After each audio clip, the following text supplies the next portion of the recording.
ಗ್ರಂಥದಲ್ಲಿ ಅಂತ ಹೇಳ್ತಾ ಇದ್ದೆ.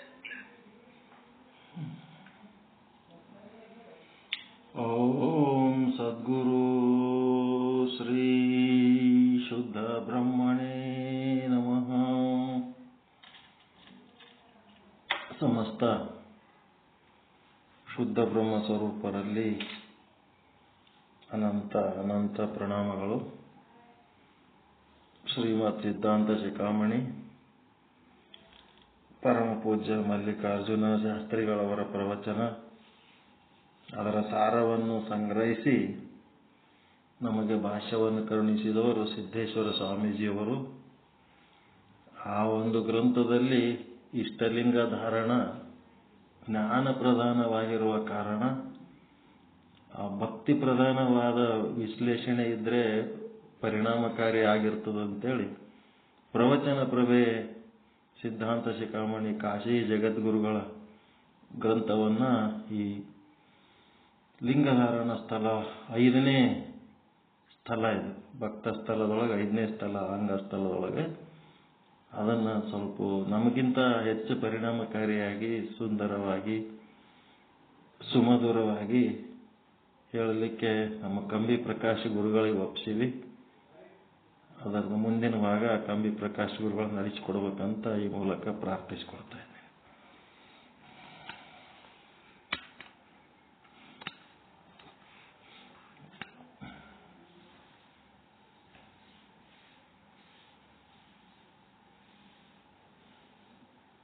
ಅದಿರಿ ಗುರುಗಳೇ. ಓಂ ಶ್ರೀ ಸದ್ಗುರು ಶುದ್ಧ ಬ್ರಹ್ಮಣೇ ನಮಃ.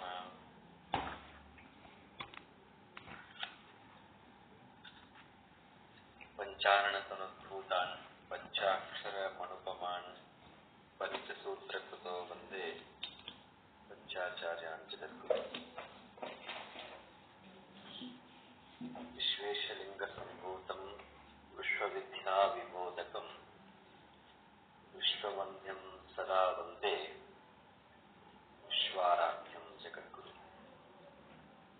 ಪ್ರಥಮತಃ ಜಗದಾದಿ ಜಗದ್ಗುರು ರೇಣುಕಾದಿ ಪಂಚಾಚಾರ್ಯರನ್ನ ಸ್ಪರ್ಶಿಕೊಂಡು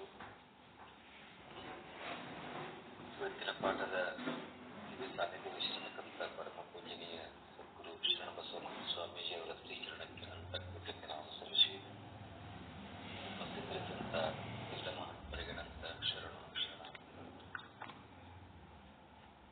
ಶ್ರೀ ಸಿದ್ಧಾಂತ ಶಿಖಾಮಣಿ ಪ್ರವಚನ ಪ್ರಭೆ ಸಂಪುಟ 1ರಲ್ಲಿ ಪರಮ ಪೂಜ್ಯರು ಹೇಳಿದಾಗೆ ನಾವೀಗ ಲಿಂಗಧಾರಣ ಸ್ಥಳದಲ್ಲಿ ಚಿಂತನೆ ಮಾಡ್ತಾ ಇದ್ದೀವಿ. ನಾವು ಈ ಹಿಂದೆ ಸರ್ವಲಕ್ಷಣ ಸಂಪನ್ನೆ ತಸ್ಮಿನ್ ಲಿಂಗೇ ವಿಶೋಧಿತೆ ಪೀಠಸ್ಥಿತೆ ವಿಶಕ್ತೆ ಚ ಗಂಧಾ ಪುಷ್ಪಾದಿ ಪೂಜಿತೆ ಅಂತ ಮಂತ್ರ, ಇದರ ಅರ್ಥ ಅನುಸಂಧಾನ ಮಾಡ್ತಾ ಪಂಚಸೂತ್ರ ಲಿಂಗದ ಪರೀಕ್ಷೆ ಯಾವ ರೀತಿಯಾಗಿ ಮಾಡ್ಕೊಳ್ಬೇಕು, ಪಂಚಸೂತ್ರ ಅಂತಂದ್ರೆ ಏನು ಈ ಲಿಂಗದಲ್ಲಿ, ಆಮೇಲೆ ಈ ಒಂದು ಶಿವಲಿಂಗಗಳಿಗೆ ಸಂಸ್ಕಾರವನ್ನ ಅಂದ್ರೆ ಅದರಲ್ಲಿರ್ತಕ್ಕಂಥ ಶಿಲಾತ್ವವನ್ನ ದೂರೀಕರಿಸಿ ಅದರಲ್ಲಿ ವಿಶೇಷವಾಗಿರತಕ್ಕಂಥ ಒಂದು ಚೈತನ್ಯವನ್ನ ಪ್ರಕ್ಷೇಪಣೆ ಮಾಡುವಂತ, ಅಂದ್ರೆ ಜಲಾದಿವಾಸ ಮಾಡಿ ಧಾನ್ಯಾದಿವಾಸ ಮಾಡಿ ಅದನ್ನು ಹೇಗೆ ಆಚರಿಸಬೇಕು ಇದೆಲ್ಲವನ್ನ ತಿಳ್ಕೊಂಡಿದ್ವಿ. ಅಂದ್ರೆ ಈ ರೀತಿಯಾಗಿ ಜಲಾದಿವಾಸ ಧಾನ್ಯಾದಿವಾಸ ಆಮೇಲೆ ಷಡದ್ವಗಳ ಮೂಲಕ ಆ ಶಿವಲಿಂಗದಲ್ಲಿಯ ಶಿಲಾತ್ವವನ್ನ ದೂರೀಕರಿಸಿದ ನಂತರ ಶಿಷ್ಯನ ಮಸ್ತಕದಲ್ಲಿ ಆ ಮಸ್ತಕದಲ್ಲಿ ಇರ್ತಕ್ಕಂಥ ಚಿತ್ ಕಲೆ, ಏನು ಶಿವ ಕಲೆ ಅಂತ ಹೇಳ್ತೀವಲ್ಲ ನಾವು, ಆ ಕಲೆಯನ್ನ ಆಕರ್ಷಿಸಿ ಆ ಶಿವಲಿಂಗದಲ್ಲಿ ಸಂಬಂಧಗೊಳಿಸಬೇಕು.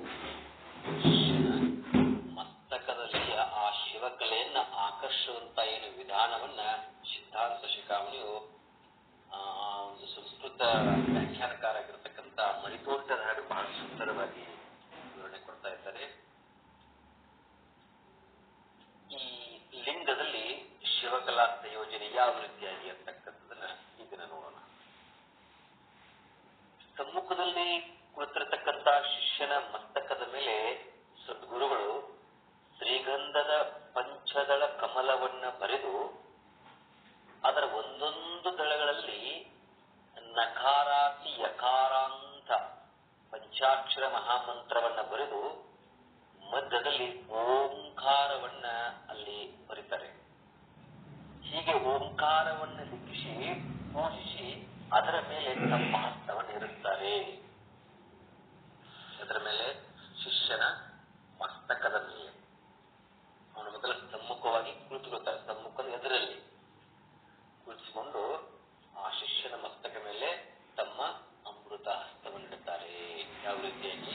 ಈ ರೀತಿಯಾಗಿ ವಿಧಗಳಿಂದ ಆ ಪಂಚ ದಳಗಳ ಕಮಲವನ್ನು ಬರೆದು ಅಲ್ಲಿ ನಡಕ್ಕೆ ಓಂಕಾರವನ್ನು ಬರೆದು ಗುರುಗಳು ತಮ್ಮ ಅಮೃತ ಹಸ್ತವನ್ನು ಇರಿಸಿ ನಿತ್ಯಾನಂದ ಸ್ವರೂಪಾಂ ನಿರುಪಮ ವಿಭವಾಂ ನಿಷ್ಕಲಾಂ ನಿರ್ವಿಶೇಷಾಂ ನಿರ್ವ್ಯಾಜನೋದ್ವಯಮಯಾ ವಿರಚಿತ ವಶು ಉಪುಷಂ ವಿಶ್ವಾಂತ್ಯಾಂ ಪರಾಂತಾಂ ಆಧಾರಮಾದಿ ಶಕ್ತಿ ಗುಣಗಣ ನಮಿತಾಂ ದೇವದೇವಿಂ ಶಿವಾಖ್ಯಾಂ ವಂದೇ ಹೃತ್ಪದ್ಮಪೀಠೆ ಪರಮಶಿವಪದಾಂ ಶ್ರೀಮತಿಮೂರ್ಧ್ವಾಂ ಸಂಜ್ಞಾಂ.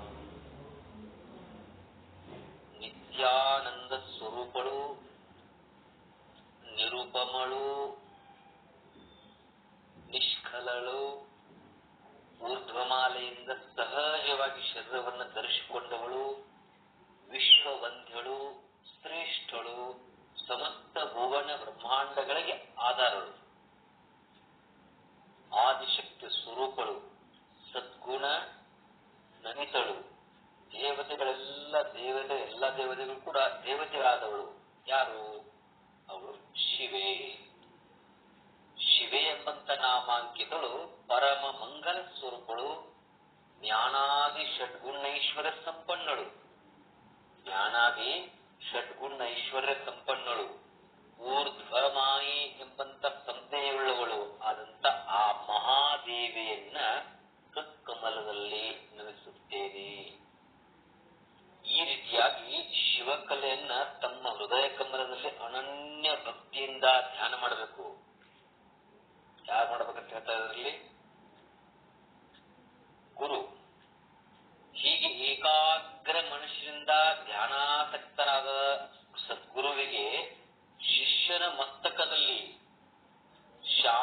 ಶಾಂತ್ಯಾತೀತೋತ್ತರ ಎಂಬಂತ ಕಲೆಯು ಅರ್ಥಾತ್ ಚಿತ್ ಕಲೆ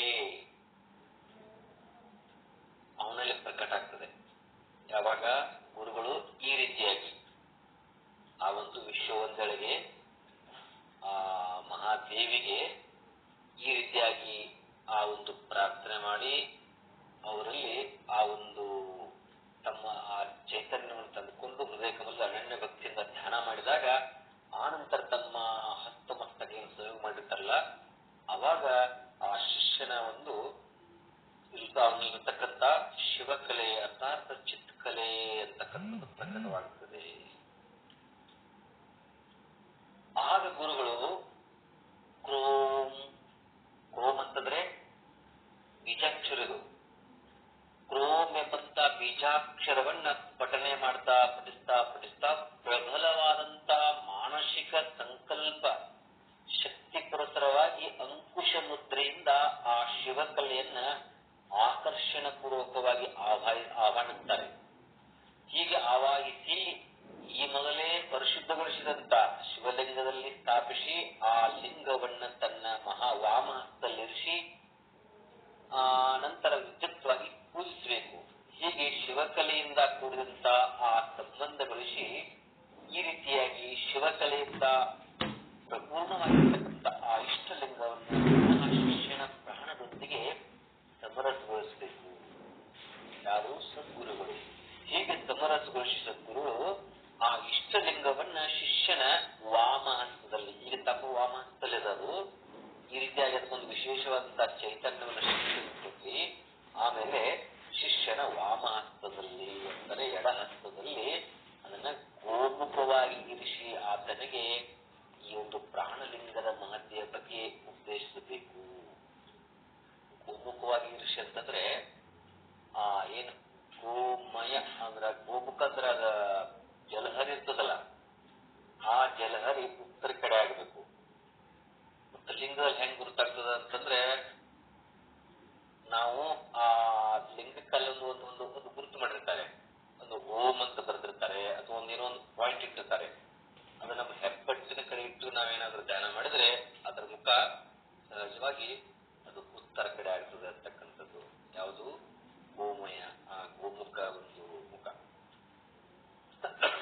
ರೀತಿಯಾಗಿ ಆತನಿಗೆ ಪ್ರಾಣಲಿಂಗದ ಮಹತ್ಯನ್ನ ಉಪದೇಶ ಮಾಡ್ತಾ ಹೋಗ್ತಾರೆ.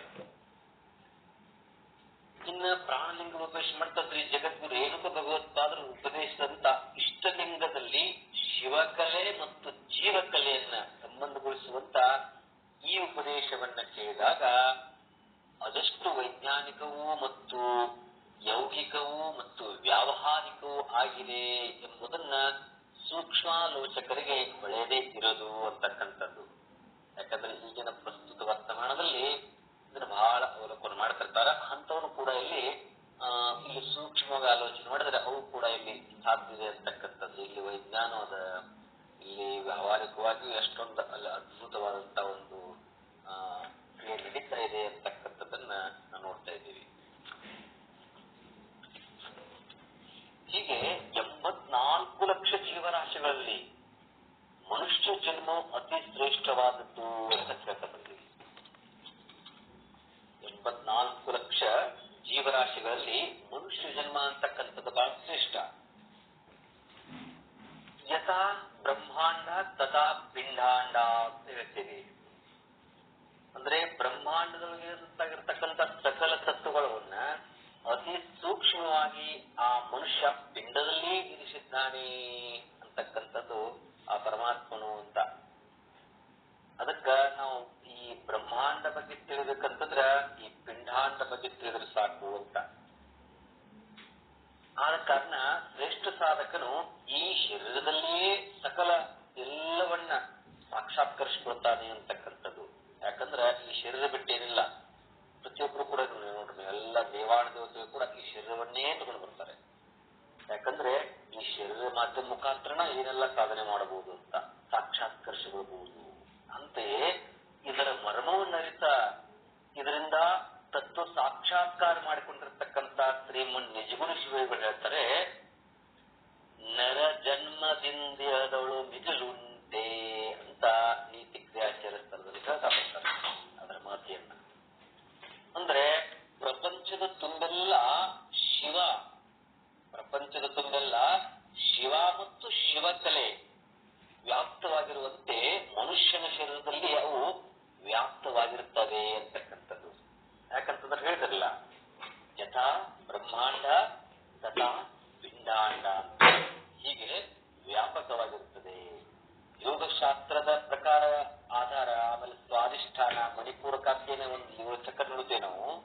ಆ ಯೋಗಶಾಸ್ತ್ರದ ಪ್ರಕಾರವಾಗಿ ಕೂಡ ಈ ಆಧಾರ, ಸ್ವಾಧಿಷ್ಠಾನ, ಮಣಿಪೂರಕ, ಅನಾಹತ, ವಿಶುದ್ಧಿ ಮತ್ತು ಆಜ್ಞಾ ಎಂಬಂತೆ ಏನು ಷಟ್ ಚಕ್ರಗಳಿದ್ದಾವೆ, ಆ ಷಟ್ ಚಕ್ರಗಳು ಮನುಷ್ಯನ ಎಲ್ಲಪ್ಪ ಅಂದ್ರೆ ಗುದ, ಗುಹ್ಯ, ನಾಭಿ, ಹೃದಯ, ಕಂಠ ಮತ್ತೆ ಭ್ರೂಮಧ್ಯ ಹೀಗೆ 6 ಮುಕ್ತಿ ಕೇಂದ್ರಗಳು ಅವಿರುತ್ತವೆ ಅಂತ.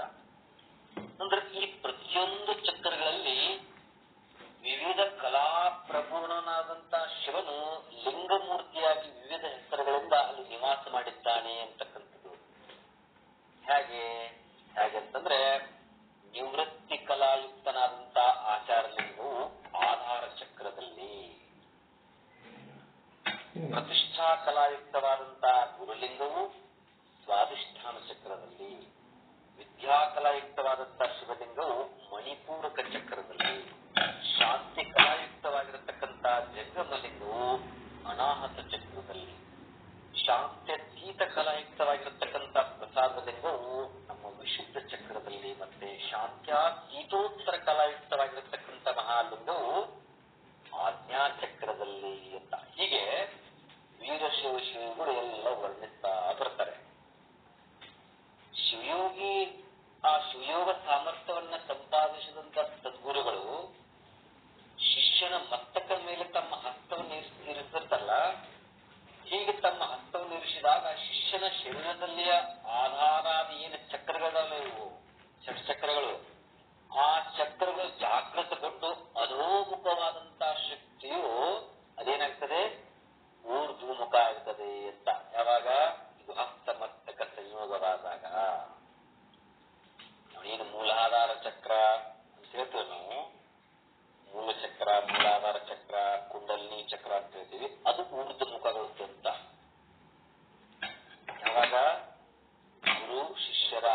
ಸಂಯೋಗವಾದಾಗ, ಆ ಒಂದು ಕಲೆಯನ್ನು ಸಂಯೋಗ ಮಾಡಿದಾಗ, ಹಸ್ತಮಸ್ತಕ ಸಂಯೋಗವಾದಾಗ, ಶಕ್ತಿಪಾತ ಅಲ್ಲಿ ಪ್ರವೇಶಿಸಿದಾಗ,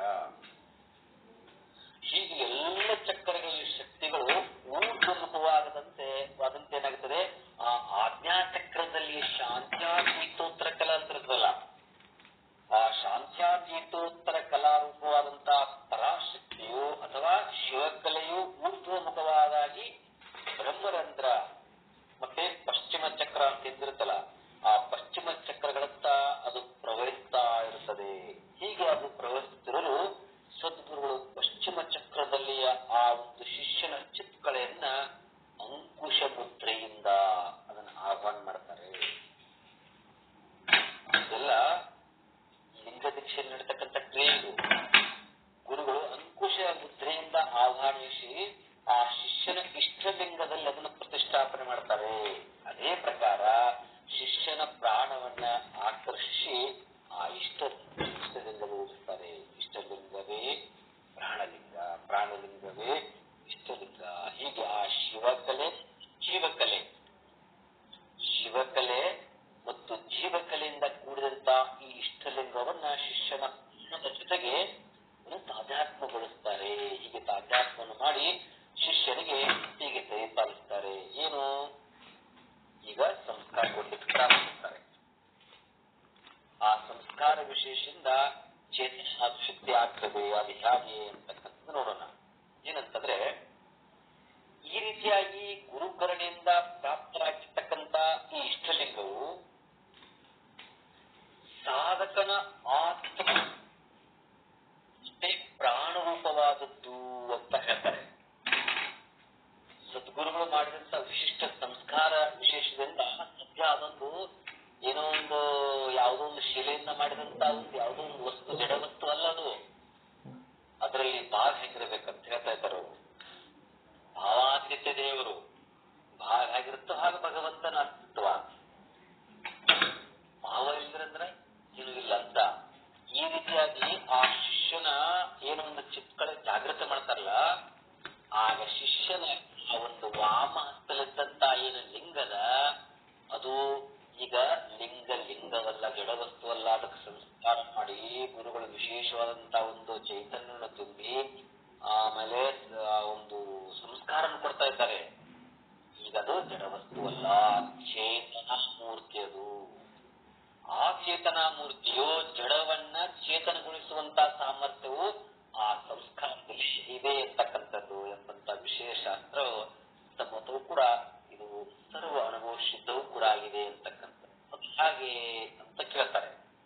ಅದು ಹೇಗಿದೆ ಅಂತಂದ್ರೆ, ಈ ಹಿಂದೆ ನೋಡಿದ್ರೆ ನಾವು ತಸ್ಮಾದ್ ಆತ್ಮನ ಆಕಾಶ ಸಂಭೂತ ಆಕಾಶಾದ್ವಾಯು ವಾಯುರಗ್ನಿ ಅಗ್ನಿರಾಪಃ ಅದ್ಭ್ಯ ಪೃಥಿವೀ ಪೃಥಿವ್ಯಾ ಓಷಧಯ ಓಷಧಿಭ್ಯೋ ಅನ್ನಂ ಅನ್ನಾತ್ ಪುರುಷ ಸ ಏವ ಏಷ ಪುರುಷೋ ಅನ್ನರಸಮಯ ಅಂತೇಳಿ ರೈತರ ಉಪನಿಷತ್ತಿನಲ್ಲಿ ಅದರ ಹಿಂದಿನ ಪಾಠದಲ್ಲಿ ನೋಡಿದ್ವಿ ನಾವು.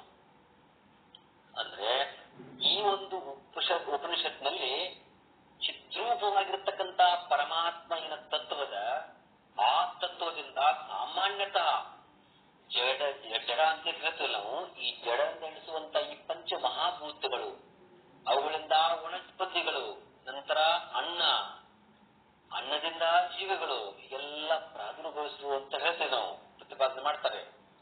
ಇಲ್ಲಿ ಪ್ರಾಕೃತಿಕವಾಗಿ ಚೇತನದಿಂದ ಜಡದಿಂದ ಪುನಃ ಚೇತನ ಪ್ರಾದುರ್ಭವಿಸುವುದನ್ನು ಕಾಣ್ತೇವೆ ಅಂತ ಶ್ರೀಮನ್ ನಿಜಗುಣ ಶಿವರು ಹೇಳ್ತಾರೆ. ಜೀವಿಯು ತಾನು ಮಾಡಿದ ದುರಿತ ಕರ್ಮಕ್ಕನುಸಾರವಾಗಿ ಜಡಯೋನಿಗಳಲ್ಲಿಯೂ ಪುನಃ ಅಲ್ಲಿಂದ ಮರಳಿ ಚೇತನ ಯೋನಿಗೂ ಬರ್ತಾನೆ ಎಂಬುದನ್ನು ಹೇಳ್ತಾರೆ. ನಿದ್ರೆ ಬಾರದನ್ನ ಪರಿಭವ ದುಃಖ ಸಮುದ್ರವೆನಿಸುವ ಸಾಯಸವನೆನೆದು ಪಾಪಗನು ಗಿಡಮರ ಕ್ರಿಮಿಗಳ ರೂಪಾಗಿ ಕೀಟ ಪತಂಗಳಾದಿಯಾಗಿ ಆ ಪಕ್ಷಿ ಕುಲವಾಗಿ ಮೃಗ ಜಾತಿಯಾಗಿ ಮೇಲ ಪಶು ರೂಪವಾಗಿ ಬಹುಪಾದೆಗೆಲಿಸಿ ಭೂತ ಪಂಚಕ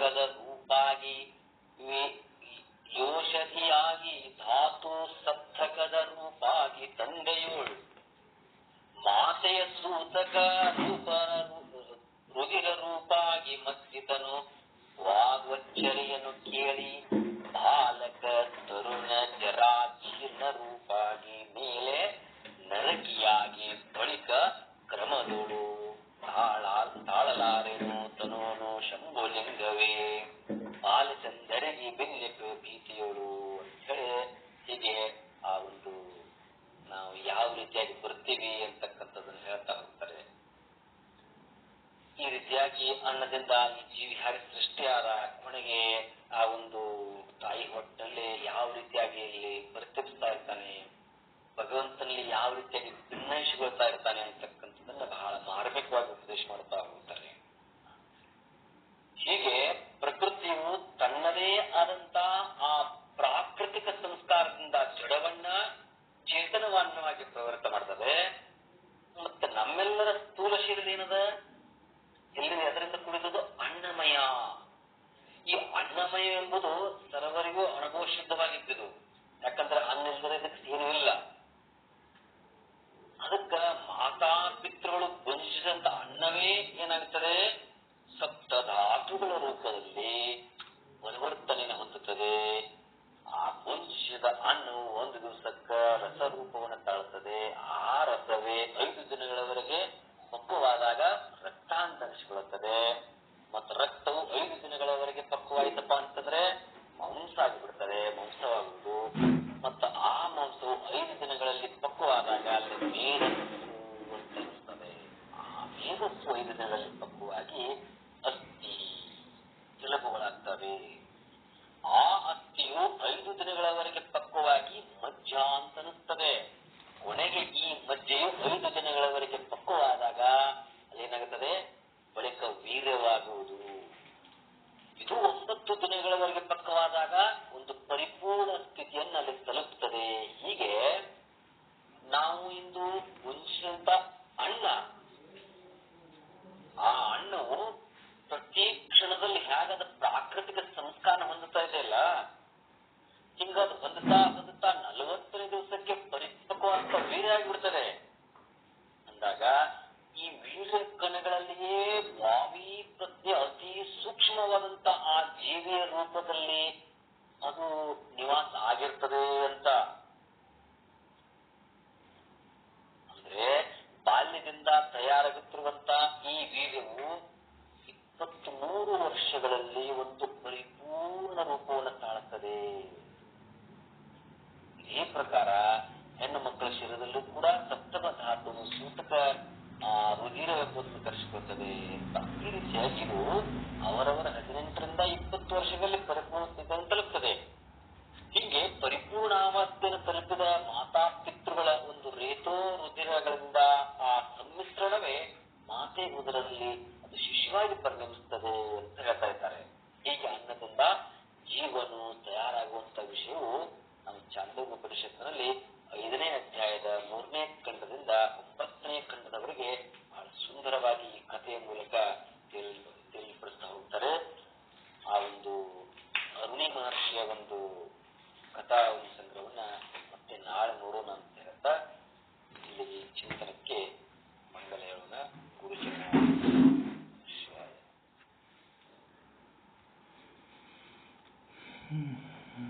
ಇದುವರೆಗೆ ಲಿಂಗಧಾರಣ ಸ್ಥಳದ ವಿಷಯವನ್ನ, ಅದು ಗೋಮುಖ ಅನ್ನೋದು ನನಗೆ ಗೊತ್ತಿದ್ದಿದ್ದಿಲ್ಲ. ಆ ಓಂ ಅನ್ನೋದು ನಮ್ಮ ಎದುರಿಗೆ ಇಟ್ಕೊಂಡ್ಕೆ ಪೂಜೆ ಮಾಡ್ತಿದ್ದೆ ನಾನು. ಅದು ರೈಟ್ ಸೈಡ್ ಮಾಡ್ಬೇಕಲ್ರಿ ಅದು?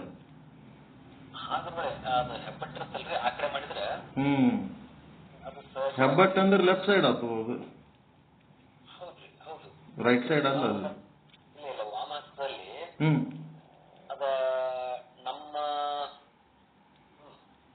ಅದು ಮುಖವಾಗಿ ನೋಡಿದಾಗ ಅದು ರೈಟ್ ಸೈಡ್ ಆಗ್ತದೆ. ನಮ್ಮ ಹಸ್ತದಲ್ಲಿ ಅದು ಲೆಫ್ಟ್.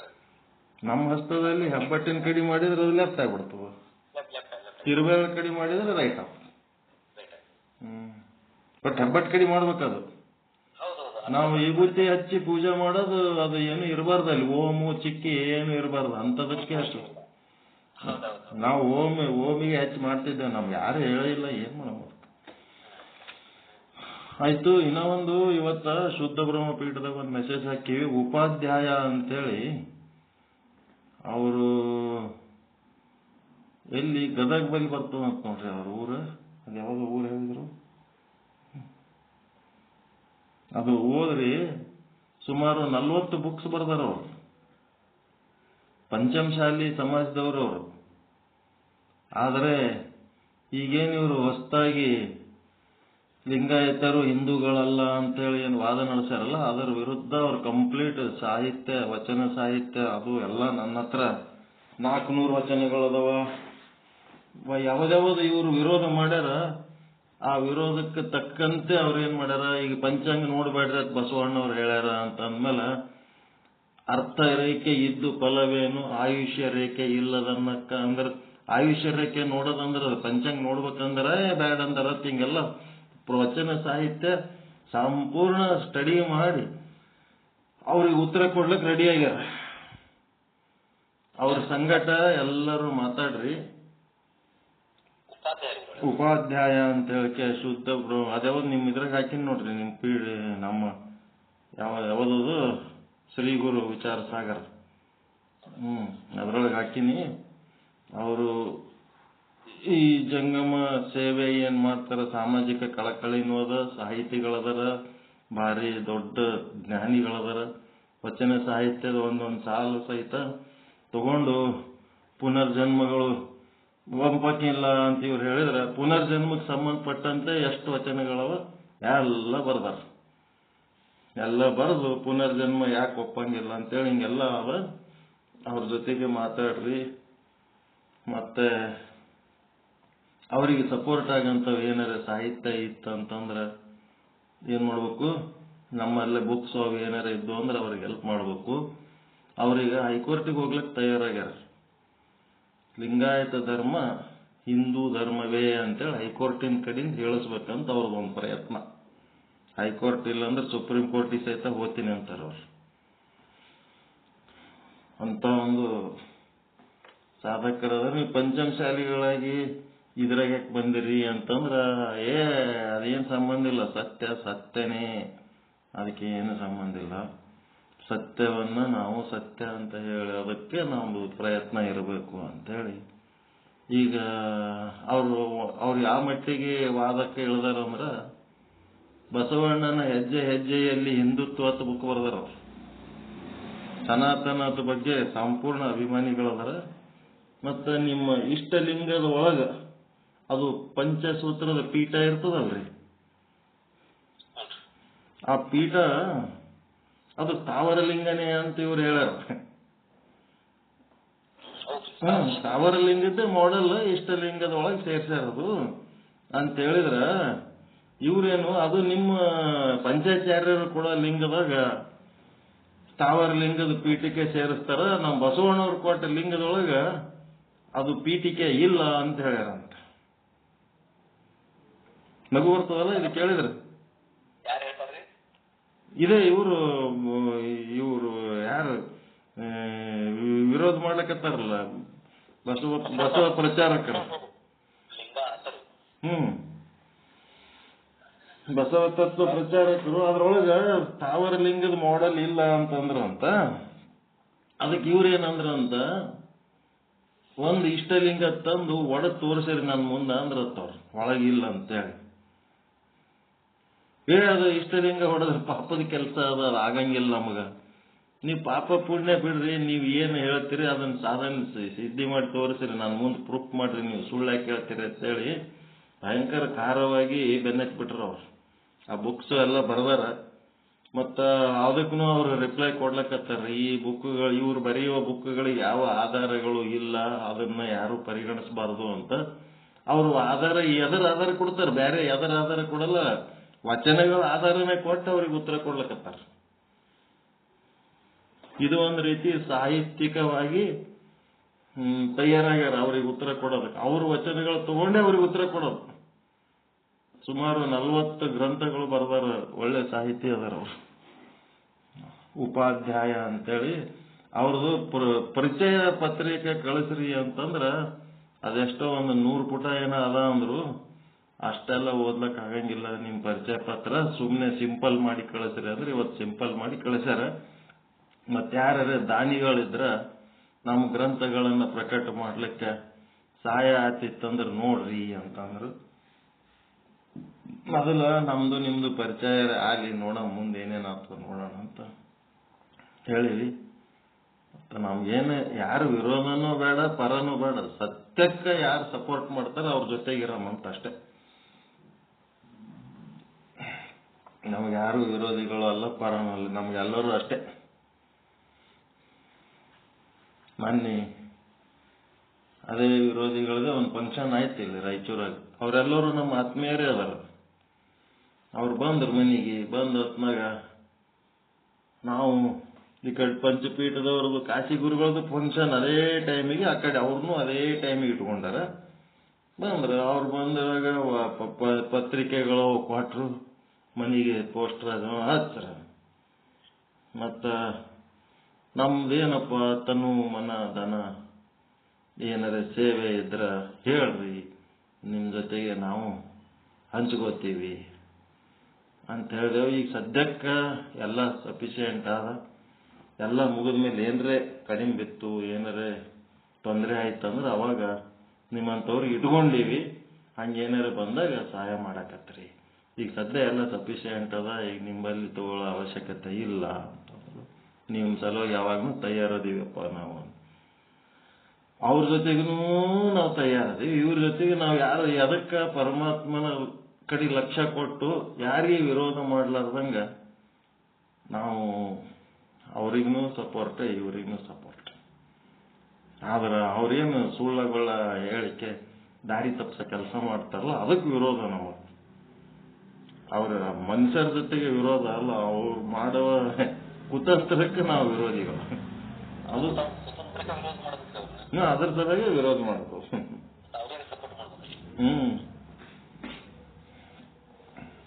ಎಲ್ಲ ಊರ್ ಮಂದಿ ಕರೆಸಿ ಅಡಿಗೆ ಮಾಡಿ ಊಟಕ್ಕೆ ಹಾಕಿ ಏನೋ ಮಾಡ್ತಿರ್ತಾರೆ. ಅವರು ಒಂದು ಕಾರ್ಯಕ್ರಮ ಮಾಡ್ತಿರ್ತಾರೆ.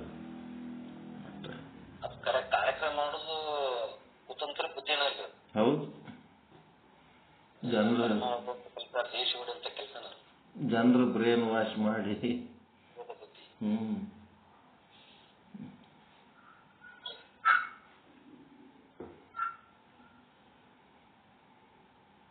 ಮೊದಲು ಪ್ರತಿಯೊಂದು ಫಂಕ್ಷನ್ನಿಗೆ ಬಿಟ್ಟು ಕರೀ ಮಾಡ್ತಿದ್ದಿಲ್ಲ. ಹೋದ ಸಾರಿ ಎಲ್ಲ ಪಾಂಪ್ಲೆಟ್ನಾಗ ಹೆಸರು ಹಾಕಿದ್ರು, ವಾದೆವು. ಮತ್ತು ಈ ಸಾರಿ ಪಾಂಪ್ಲೆಟ್ನಾಗ ಹೆಸರಿಲ್ಲ, ಬರೀ ಇನ್ವಿಟೇಷನ್ ಕೊಟ್ಟಾರ. ಅವ್ರಿಗೆ ಗ್ರ್ಯಾಜುವಲಿ ಗೊತ್ತಾಗ್ಲಕ್ಕತ್ತದ ಇವ್ರು ನಮ್ಮ ಪೈಕಿ ಅಲ್ಲತ್ತೇಳಿ. ಪಾಂಪ್ಲೆಟ್ನಾಗ ಹೆಸರಿಲ್ಲ, ಸ್ವಲ್ಪ ಹಂಗೆ ಬಂದು ಬರ್ಬೇಕ್ರಿ ಅಂತ. ಆಯ್ತು, ಬರ್ತೀವಿ.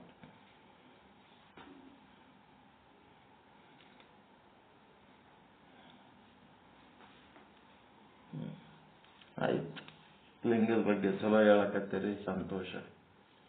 ಒಳ್ಳೆ ಉಪಾಧ್ಯಾಯ ಗುರುಗಳ ಸಂಗಟ ಮಾತಾಡ್ರಿ. ಅವ್ರ ಫೋನ್ ನಂಬರ್ ಅದೆಲ್ಲ ಕೊಟ್ಟಾರ ನೋಡ್ರಿ, ಅವ್ರ ಅಡ್ರೆಸ್ ಅದೆಲ್ಲ ಕೊಟ್ಟಾರ. ಅವ್ರದ್ದು ಯಾವ ಊರು ಅಂದ್ರೆ ಅಬ್ಬಿಗೇರಿ ಅಂತ ನೋಡ್ರಿ, ಅಬ್ಬಿಗೇರಿ.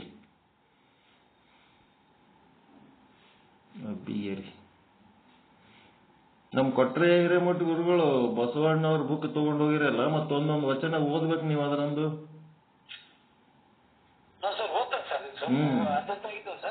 ಒಂದೊಂದು ವಚನ ಓದ್ರಿ.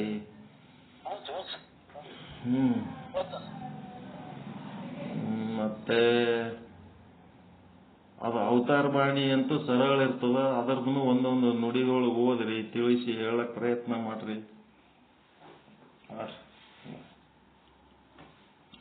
ಆಯ್ತು, ಎಲ್ಲರಿಗೂ ಒಳಿತಾಗಲಿ, ಎಲ್ಲರಿಗೂ ಶುಭವಾಗಲಿ. ನಾಳೆ ಬೆಳಗಿನ ಪಾಠದಾಗ ನಾನು ಇರಂಗಿಲ್ಲ. ನೀವು ಯಾರಿದ್ದವರು ಸರಿ ಮಾಡ್ಕೊಡ್ರಿ. ರಿಟೈರ್ ಆದವ್ರಿಗೆ ಎಲ್ಲರಿಗೆ ಗುಲ್ಬರ್ಗ ಕರೆದಾರ. ನಮ್ಮ HKI ಸೊಸೈಟಿವು ಒಂದು 60 ಕಾಲೇಜ್ ಅದಾವ. ಈ ವರ್ಷ ಯಾರ್ಯಾರು ರಿಟೈರ್ ಆಗ್ಯಾರ ಎಲ್ಲರೂ ಗುಲ್ಬರ್ಗಕ್ಕೆ ಬರ್ರಿ, ಅಲ್ಲಿ ಸನ್ಮಾನ ಮಾಡ್ತೀವಿ ಅಂತ ಹೇಳಿ ಅಧ್ಯಕ್ಷರು ಕರೆದಾರ. ಮತ್ತು ಹೋಗ್ಬೇಕಲ್ರಿ, ಹೋಗಿ ನಾಳೆ ಸಾಯಂಕಾಲ ತನಕ ಬರ್ತೀವಿ.